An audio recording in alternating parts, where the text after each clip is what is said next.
Eu concordo plenamente com você, todas as suas colocações são perfeitas, é questão de compromisso e ter rabo preso ou não com as empresas que hoje têm a concessão do transporte coletivo. Nós precisamos atender. O transporte coletivo é para atender às necessidades do cidadão. Se você pegar a lei orgânica e o plano diretor, ele diz o seguinte, que se não atender às necessidades de qualidade, o serviço preço razoável, o serviço público, a concessão tem que ser suspensa. Então, nós vamos chamar as empresas. Aliás, está no plano contrato, diretor, no contrato de concessão. no plano diretor, na lei orgânica. Só que acontece, a prefeitura não tem feito a sua parte na fiscalização, na punição das empresas. Nós temos que tratar o cidadão, que ninguém anda de ônibus gratuito, ou pouquíssimas pessoas, porque tem algum benefício legal. Mas o que acontece? Nós temos que tratar o cidadão, aquele que usa o transporte coletivo, como consumidor. E as empresas como prestadores de serviço. Eu fui delegado. E é um serviço que ele paga adiantado, não paga depois. Paga adiantado. Senão, se você não pagar, você não anda. Então, a gente vai ver essa questão com muita seriedade.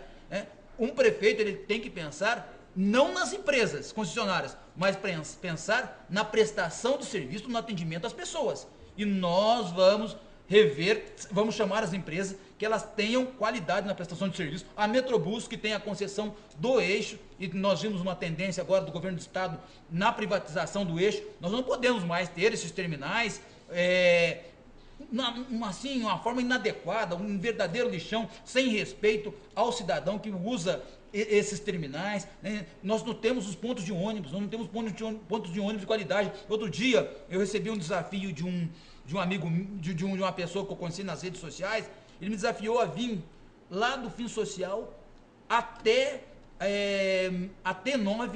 7 de ônibus com ele.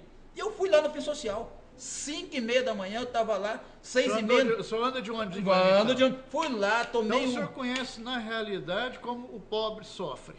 E a grande preocupação das pessoas que usam o transporte coletivo hoje não é apenas a qualidade, a falta de terminais, mas a insegurança, o assalto. Ele vai de casa até o ponto, é assaltado. Se sobrou alguma coisa na carteira ou na bolsa, dentro do ônibus ele é assaltado de novo. Se ele passar por um terminal, ele é assaltado a terceira vez. Então o que acontece? Quantas pessoas morreram nos últimos dias vítimas da violência dentro do transporte coletivo? E tem mais, uma questão que nós vamos fazer, isso fica claro já, nós vamos proibir as torcidas organizadas de usar o transporte coletivo. Torcida organizada e terminais. O dia de jogo, se eles quiserem ir para ônibus, quiserem ir para o estádio, vai de a pé. Ou então, faz que nem nas outras cidades. O time de futebol contrata ônibus particulares e faz a condução. É um desrespeito hoje, porque chega um domingo, você está passeando com a sua mulher grávida, ou idoso, está usando transporte. Aí vem 30, 40 vans de torcida organizada, não pagam passagem, quebram o terminal, agridem as pessoas. Então eu acho isso é uma covardia. E também não é justo os policiais militares ter que ficar escoltando, né, várias torcidas de a pé. E os policiais são xingados, você sabia disso, Silvestre? Que os policiais são xingados? Então isso nós não vamos admitir na nossa gestão em Goiânia. Vamos cobrar isso das empresas. Aliás, é preciso que se diga, sem medo de esconder a verdade. Essas torcidas organizadas hoje, seja a torcida do Vila Nova, time pelo qual eu torço, né? Seja a torcida do Goiás, seja a torcida do Atlético, todas as torcidas organizadas, independente da cor de camisa, são organizações criminosas. São organizações criminosas. A maior parte desses líderes, chefes de torcida organizada, são criminosos, são incentivadores do crime, que tinham que estar na cadeia. Tem que acabar com essas torcidas organizadas para que as pessoas que gostam de ver um bom espetáculo de futebol, né, possam ir ao estádio, ver um jogo de futebol e sem medo de levar um tiro, de levar uma garrafada, de morrer na porta do estádio.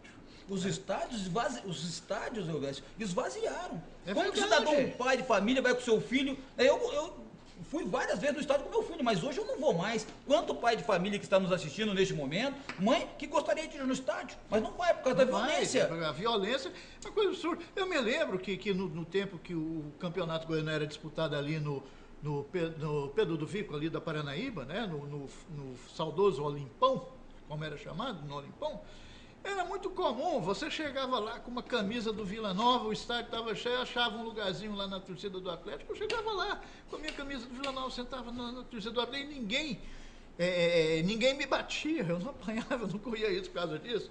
Quando muito tinha que eu vi uns gracejos de alguns engraçadinhos, né? Mas ficava nisso, não tinha perigo. Hoje não, você faz, você morre. Vécio, tem outro detalhe importante. Quando se quebra um ônibus, quando a torcida organizada quebra um ônibus, quebra um terminal, quem paga não é a torcida organizada e não é o clube. Exatamente. Quem paga é o cidadão que usa o transporte coletivo no dia a dia. Então eu não acho justo isso e com certeza amanhã, se o delegado Valdir for o prefeito de Goiânia, nós vamos colocar regras no uso do transporte coletivo. Isso você pode, tem a nossa palavra, queremos avançar também, tem um modelo muito interessante em Curitiba, do Ligeirinho. É um ônibus que você desloca direto dos bairros, passa apenas em terminais, você chega rapidamente no centro. E os interbairros, onde você circula por órbitas pelos bairros sem ter a necessidade de passar pelo centro. Então são modelos que nós vamos avançar, continuar com os BRTs que já estão iniciados, a gente tem que terminar, né? As vias preferenciais. Então nós queremos avançar nessa questão do transporte coletivo, que é um tema polêmico, e nós queremos assumir esse compromisso com as pessoas que estão nos assistindo nesse momento, que vamos, sem dúvida nenhuma, mexer nesse vespeiro.